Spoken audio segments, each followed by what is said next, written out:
Everyone, welcome back to crazy crispy YouTube channel.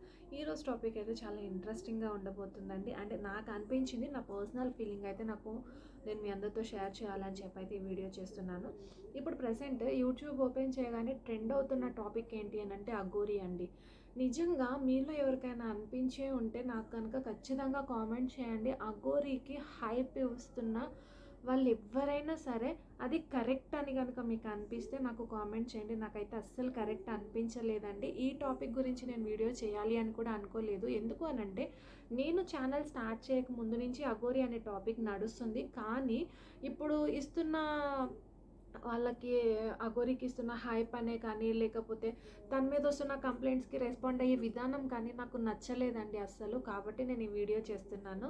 So దీనివల్ల నేను చెప్పిన విషయాలు మీలో ఎవరికైనా కరెక్ట్ అనిపిస్తే కనుక ప్లీజ్ మన ఛానల్ అయితే సబ్స్క్రైబ్ చేసుకోండి. అలానే ఈ వీడియో కనుక మీకు నచ్చినట్లయితే ఇంకా నలుగురికి షేర్ చేయండి.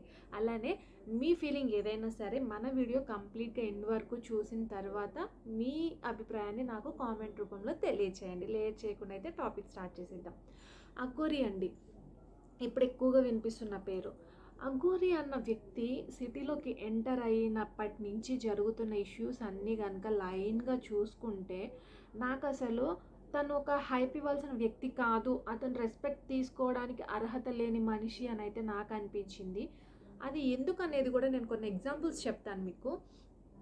అఘోరీస్ అనే వాళ్ళకి కొన్ని నియమాలు ఉన్నాయి అన్నప్పుడు, కొన్ని పద్ధతులు కట్టుబాట్లు ఉన్నాయి అన్నప్పుడు అవి ఎక్కడైతే ఉండి చేయాలో అక్కడే చేసుకోవాలి. సొసైటీకి తగ్గట్లు మీరు మారి మీరు చేయాలి అనుకున్న సనాతన ధర్మం, మీరు కాపాడాలి అనుకున్న సనాతన ధర్మం ఏదైతే ఉందో అది నలుగురు చేత అయ్యేలాగా మీరు చేసుకోవాలి. అలా చేయలేనప్పుడు మీరు అసలు అఘోరీ ఎట్లా అవుతారు? సెకండ్ వన్, అఘోరీలన్నా లేకపోతే సనాతన ధర్మాన్ని కాపాడటానికి మీరు వచ్చాను అన్నా, ఇప్పుడు కాషాయం ధరించిన వాళ్ళన్నా, స్వామీజీలన్నా వీళ్ళందరూ ఒకటేనండి. దైవ చింతన కలిగి ఉండని వారు వీళ్ళంతా. వీళ్ళ డైలీ రొటీన్ ఏంటి అని అంటే వీళ్ళు లేచినప్పటి నుంచి నైట్ పడుకునేంత వరకు పూజలని, స్వామి ఆరాధనని, లేదంటే వాళ్ళకంటూ కొన్ని ఆచార వ్యవహారాలు ఉన్నప్పుడు వాటిని పాటించుకోవడం, దీంతో వాళ్ళు నిమగ్నం అయిపోయి ఉంటారు. మిగతావేవి వాళ్ళకి పట్టవు. కానీ మనం చూసిన అఘోరీ టోటల్గా రివర్స్ ఉన్నారు కదా. అసలు అఘోరీ అనేవాళ్ళు మనుషుల్లో ఉండగలిగినప్పుడు, మనుషుల్లాగా తినగలిగినప్పుడు, తాగగలిగినప్పుడు వాళ్ళు అసలు అఘోరీలని సపరేట్గా ఎట్లా అయ్యారు వాళ్ళు అఘోరీలు? ఇప్పుడు ఒక మనిషిలానే వాళ్ళకి అన్ని ఫీలింగ్స్ ఉన్నప్పుడు, ఒక మనిషిలానే వాళ్ళు కూడా సరదాలని సంతోషాలని కావాలి అనుకున్నప్పుడు వాళ్ళు అఘోరీలు కారు కదా. అన్నిటిని వదిలేసుకున్న వాళ్ళే అఘోరీలు అవుతారు కదా. మరి సరే, అంటే తను తాగింది, తినింది, ఎంజాయ్ చేసింది మనం చూడలేదు కాబట్టి దాని గురించి నేను మాట్లాడట్లేదు. ఇక్కడ నా మోటివ్ ఏంటి అని అంటే నేనేం చెప్పాలి అనుకుంటున్నానంటే, అఘోరీగా తను ఫ్యామిలీ వెల్ సెటిల్డా కాదు, చాలా పూర్ ఫ్యామిలీనే కదా.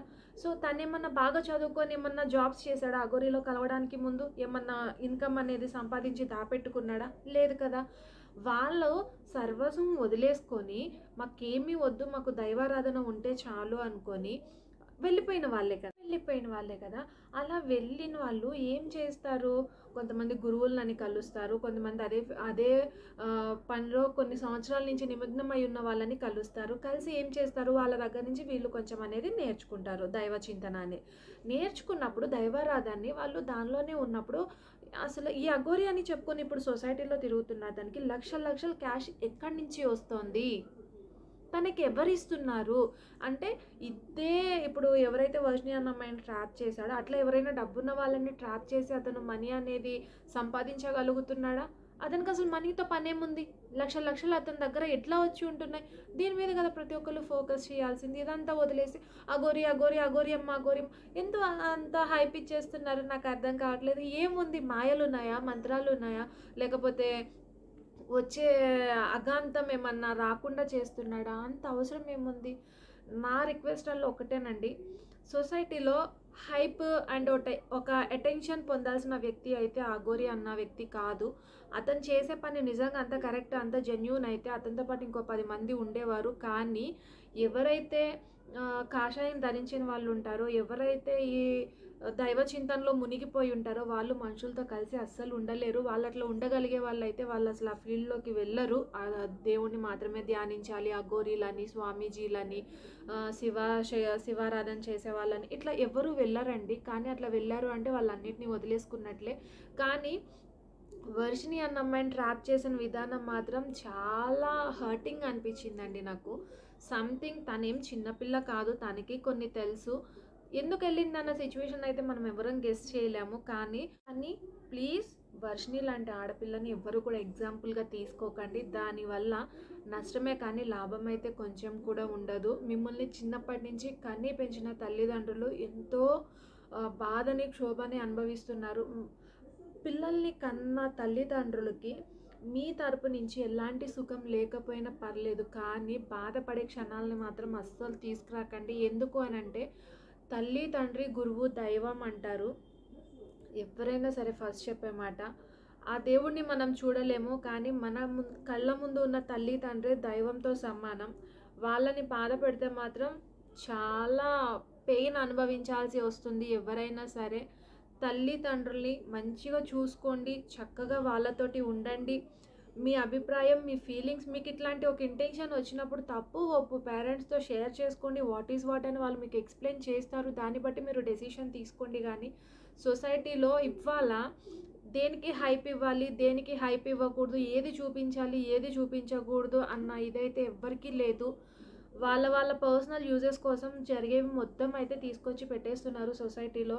చూసిన వాళ్ళు చాలామంది మంచి కంటే చెడుకి అట్రాక్ట్ అయ్యే గుణం ప్రతి ఒక్క మనిషిలోనూ ఉంటుంది. సో కొంతమంది చాలా మెంటలీ వీక్ ఉన్న వాళ్ళు కావచ్చు, డిప్రెషన్లో ఉన్న వాళ్ళు కావచ్చు, అట్లాంటి వాళ్ళు తొందరగా అట్రాక్ట్ అయ్యే ఛాన్సెస్ ఉన్నాయి. కాబట్టి ప్రతి ఒక్కరు గుర్తుపెట్టుకోండి, పేరెంట్స్ తర్వాతనే ఏదైనా. సో ప్రతి ఒక్కరిని నేను రిక్వెస్ట్ చేస్తున్నాను, ఎవరైతే ఇప్పుడు సొసైటీలో అఘోరి అని తిరుగుతున్నారో అట్లాంటి వాళ్ళకి రెస్పెక్ట్ ఇవ్వకండి. వాళ్ళు రెస్పెక్ట్ తీసుకోదగిన వాళ్ళు కాదు. సో మీరు ఇచ్చే రెస్పెక్ట్ని కూడా అందుకునే అర్హత లేని వాళ్ళు, అలాంటి వాళ్ళకి మీరు రెస్పెక్ట్ ఇచ్చి మీరు దానికి ఉన్న వాల్యూని తగ్గించకండి. ప్రతి ఒక్క ఆడపిల్ల కానీ మగపిల్లవాడు కానీ ఒక్కటే నేను చెప్తాను, ఇలాంటి వాటిని మీరు చూసి వాటికి అట్రాక్ట్ అయ్యి మీ లైఫ్ని అయితే అస్సలు స్పాయిల్ చేసుకోకండి. వాళ్ళ లైఫ్ ఎట్లయినా అయిపోతుంది, వాళ్ళు ఎట్లా నడిచినా నడిచిపోతుంది. ఇవన్నీ వదులుకున్నారు, ఎవరిని పట్టించుకోరు కాబట్టి వాళ్ళు అలా చేయగలుగుతున్నారు. సో వాళ్ళకిలాగా మీరు అస్సలు కాకండి. ఇంకో నలుగురు లైఫ్ పాడవడానికి మాత్రం మీరు కారణం కాకుండా ఉంటే అదే మీరు చేసే పెద్ద మేలు అవుతుంది. కాబట్టి నేను ఒకటే చెప్తున్నాను, అఘోరికి ఇచ్చే హైప్ తగ్గించి ఇంకా చాలా ఇష్యూస్ ఉన్నాయి, పట్టించుకుంటే మాట్లాడాలి అనుకుంటే వాటి మీద ఫోకస్ చేయండి. అలానే లేదు అఘోరి గురించే మాట్లాడాలి అనుకుంటే ఖచ్చితంగా మాట్లాడండి, కానీ పనికొచ్చే విషయాల్ని మాట్లాడాలని అయితే నేను ప్రతి ఒక్కరిని రిక్వెస్ట్ చేస్తున్నాను. ఎవరైతే సోకాల్డ్ ఎవరైతే హైప్ ఇస్తున్నారో వాళ్ళకి మాత్రమే నా ఈ వీడియో. రెండోది, ప్రతి ఒక్క ఆడపిల్లకి చెప్తున్నాను, అఘోరిని ఏదో ఒక రోల్ మోడల్ లాగా అనుకోకండి. మీ పేరెంట్స్ మీ మీద చాలా హోప్స్ పెట్టుకొని ఉంటారు. మీరు చిన్నప్పటి నుంచి మీ లైఫ్ పట్ల చాలా ఆశలతోటి పెరుగుతూ ఉండుంటారు. కాబట్టి వాటిని నిజం చేసుకునే ప్రయత్నంగా మీరు ముందుకు వెళ్ళండి. కానీ ఇలాంటివన్నీ చూసి ఇలాంటి వాటి గురించి ఆలోచించి మీ టైం వేస్ట్ చేసుకోకండి. నేను చెప్పేదైతే ఒకటే, నాకు తప్పు అనిపించింది, నాకు మాట్లాడాలి అనిపించింది. సో కాబట్టి నేను మాట్లాడాను. మీలో ఎవరికైనా హర్ట్ఫుల్ అనిపిస్తే I'm so sorry. Me feeling ఏంటి అనేది కూడా నాతో షేర్ చేసుకోవాలి అనుకుంటే ఖచ్చితంగా షేర్ చేసుకోవచ్చు. నాకైతే తప్పు అనిపించింది కాబట్టి నేను ఈ వీడియో చేశాను. కరెక్ట్ క్వశ్చన్స్ ఎవరు అడగట్లేదు, కరెక్ట్ వేలో ఎవరు మాట్లాడట్లేదు, చేయాల్సిన దాన్ని హైప్ చేయట్లేదు, అనవసరంగా అఘోరికి హైప్ ఇస్తున్నారు అని ఒక చిన్న బాధ ఉంది నాకు. కాబట్టి నేను మాట్లాడాను. ఎవరైనా కన్సల్ట్ చేయాలి అనుకుంటే, ఎవరైనా ఏదైనా మంచి చెప్పాలి అనుకుంటే వర్షిణికి చెప్పండి. ఎందుకు అనంటే తను మెంటల్లీ స్ట్రాంగ్ లేదు కాబట్టి ఇలాంటి డెసిషన్ తీసుకుంది. తన ఫ్యామిలీ గురించి ఆలోచించలేకపోయింది. ఇలాంటి పిల్లల్ని మనం మార్చాలి, వాళ్ళకి మనం మోటివేషన్ ఇవ్వాలి. సో ఏదైనా హెల్ప్ చేయాలి అనుకుంటే గైడెన్స్ ఇవ్వడం కానీ, లేకపోతే మంచి చెడు చెప్పడంలో కానీ, ఎవరైతే అఘోరికి హైప్ ఇస్తున్నారో వాళ్ళందరూ అటు మానేసి వర్షిణి వైపు కొంచెం చూపిస్తే బాగుంటుంది అని అయితే నాకు అనిపించింది. సో ఏ ఒక్క ఆడపిల్ల కూడా వర్షిణిని ఎగ్జాంపుల్గా తీసుకోకండి. నా కాన్సెప్ట్ అయితే ఇది నాకు చెప్పాలి అనిపించింది. కాబట్టి నేనైతే చెప్పేశాను. నాకు ఏది కరెక్ట్ కాదు అనిపించినా నేనైతే ఖచ్చితంగా మాట్లాడతాను, రియాక్ట్ అవుతాను. నేను ఛానల్ పెట్టిన రీజనే ఒకటి, నా మ్యారిటల్ లైఫ్‌ని ఎలా స్ట్రాంగ్ చేసుకోవాలి, ఇలాంటి విషయాలు చెప్పాలనే నేను స్టార్ట్ చేశాను. సో, నాకు ఇప్పుడు యూట్యూబ్ ఛానల్ ఓపెన్ చేయగానే వస్తున్నాయి ఈ హంగామా అంతా చూసేటప్పటికి నాకు కొంచెం కరెక్ట్ కాదనిపించి మాట్లాడాలనిపించింది. అందుకే నేను మాట్లాడాను. ఎవరైనా హర్ట్ అయ్యి ఉంటే ఎక్స్‌ట్రీమ్‌లీ సారీ. అలానే మన ఈ టాపిక్ కనుక మీకు నచ్చినట్లయితే మన ఛానల్ని సబ్స్క్రైబ్ చేసుకోండి. అలానే ఈ వీడియోని ఇంకో నలుగురికి షేర్ చేయండి.